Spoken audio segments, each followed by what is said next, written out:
Let's rank every Pixar movie from worst to best. I have finally watched all 29 Pixar Animation Studios films, so with decades of innovation and 23 Academy Awards, which Pixar movie is the greatest of all? This is in my opinion, of course. Here we go.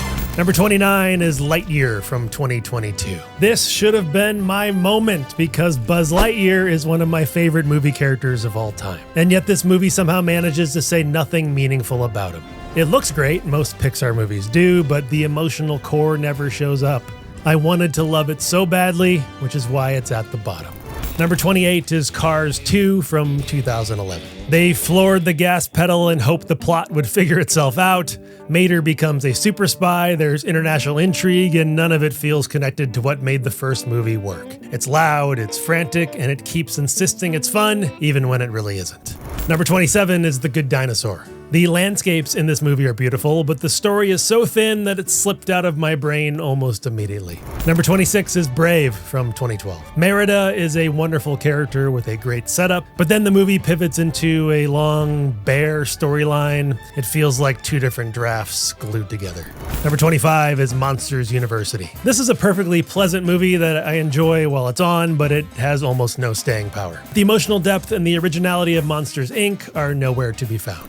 Number 24 is Finding Dory. There are charming moments here, and Dory as a protagonist has potential, but the plot feels scattered. The truck sequence at the end sends the whole movie flying into cartoon absurdity, and it never quite recovers from the whiplash of its own tone. Number 23 is Cars 3. This movie works hard to steer the franchise back to something grounded, but the story is slow and the emotional payoffs never fully land. Number 22, Toy Story 4.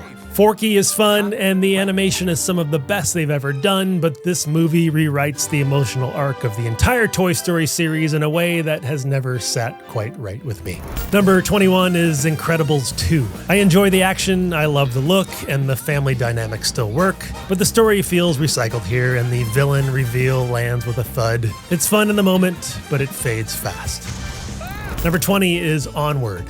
I really like the premise and the heartfelt ending, and the brother relationship is a strong anchor, but everything leading up to that final stretch feels kind of low energy, especially for a fantasy adventure about rediscovering magic. Number 19 is Inside Out 2. Hello!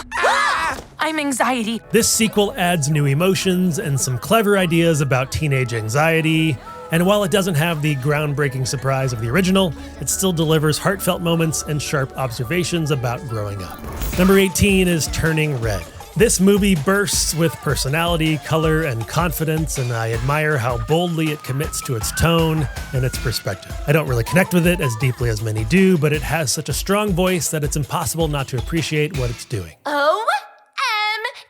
Number 17 is Cars. This movie is too long, but the Route 66 nostalgia carries so much heart that I always settle into it anyway. Radiator Springs feels cozy and lived in, and the slower pace gives the movie a sense of sentimental charm that I've grown to appreciate. Number 16 is Luca. There is something effortlessly warm about this movie. It captures the feeling of a small, perfect summer, friendships, bikes, and the simplicity is exactly what makes it shine. Number 15 is Up. This movie opens with one of the most emotionally powerful sequences in animation history, and the adventure that follows is sweet, but it never lives up to the first 10 minutes. Number 14 is Monsters, Inc. The world building in this movie is endlessly clever, the character designs are delightful, but it always kind of frustrates me that they don't just shove Boo back in a door. Perhaps I'm heartless. Number 13 is Elemental. This is a visually inventive film that blends humor, heart, and a fresh take on romance. The element-based world feels imaginative, and the central relationship builds to a sweet and satisfying conclusion. Number 12 is Elio. This was a pleasant surprise. I just watched it for the first time recently. It's quirky, it's colorful, it's full of personality. It has some horror elements, and that gives Pixar a chance to loosen up in a genre they don't usually touch. Number 11 is Soul. This movie is ambitious in ways Pixar rarely attempts. It's balancing jazz and existential philosophy and a deeply personal story about purpose. It stuck with me long after I watched it, and the music alone gives it a richness few animated films have. Hey, we've reached the top 10. Let me know you've made it this far by commenting Luxo and your favorite Pixar movie. See if we match. All right, let's keep going. Number 10 is Toy Story 3. Welcome to Sunnyside, folks. This movie is emotionally brutal in the best possible way. The incinerator scene is unforgettable, and the ending ties up the original trilogy with such grace that it felt like the perfect farewell, until the next movie arrived. Number 9 is Ratatouille. This story is a love letter to creativity, and it captures the joy of discovering your passion better than almost any Pixar film. The Paris atmosphere is romantic and expressive, and the Anton Ego tasting scene is a masterpiece of animation and storytelling. Number 8 is Inside Out. Inside Out takes an incredibly complex emotional concept and turns it into an accessible, heartfelt adventure. It's funny and imaginative and deeply human, with moments that feel both intimate and universal. It's one of Pixar's smartest and most effective films. Number 7 is A Bug's Life.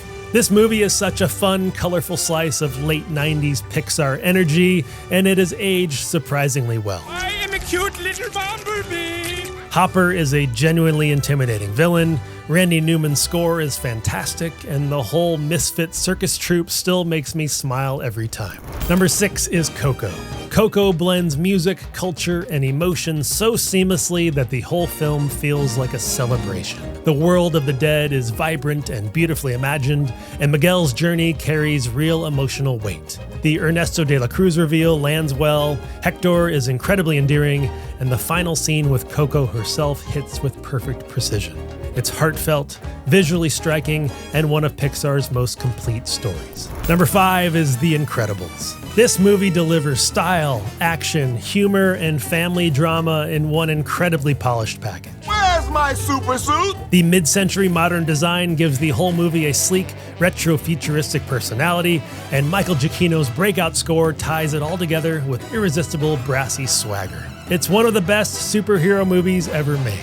Number 4 is WALL-E. This is Pixar at its most ambitious, and honestly, one of the boldest studio films of the 2000s. The nearly wordless first act plays like visual poetry, capturing loneliness, routine, and curiosity with nothing but movement, sound design, and those expressive little binocular eyes. I love the nods to Hello Dolly. The way WALL-E clings to those musical moments as his blueprint for connection is incredibly sweet. It's visually stunning, emotionally delicate, and one of Pixar's most daring pieces of storytelling. Number 3 is Toy Story 2. This sequel somehow improves on the original by deepening every character and widening the world without ever feeling bloated. Draw that man in a chicken suit. It's the Chicken Man! And the movie delivers some of Pixar's most memorable sequences. We'll have to cross. The street crossing scene is an action comedy masterpiece. Al's Toy Barn is a playground of visual gags. Dinosaur overboard! The cleaner sequence is unforgettable. You can't rush art.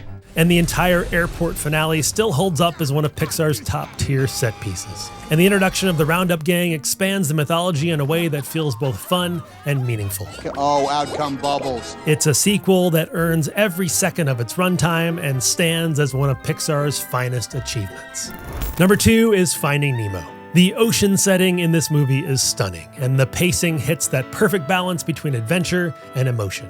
What really anchors it is the father-son story, which remains one of Pixar's most resonant relationships. From Dory's optimism to Gil's intensity to the world's most chaotic dentist's office, it's endlessly rewatchable, beautifully crafted, and emotionally rich. Love you, Dad.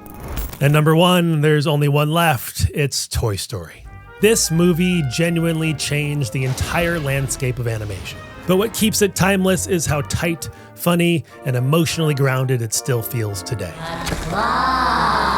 The dynamic between Woody and Buzz is instantly iconic, and their rivalry turned friendship is one of Pixar's strongest character arcs. You are a sad, strange little man. The movie is packed with unforgettable moments. Every character lands, from Sarge and the Green Army Men to Ham's quiet sarcasm to Rex overthinking every step of his life. Were you scared? Tell me honestly. It's heartfelt, clever, endlessly quotable, That was falling with style. and the foundation of everything Pixar would become. A stranger from the outside. And yes, Buzz Lightyear is my favorite Pixar character, which makes it even more ironic that Lightyear ended up at the very bottom of this list. I guess love is complicated.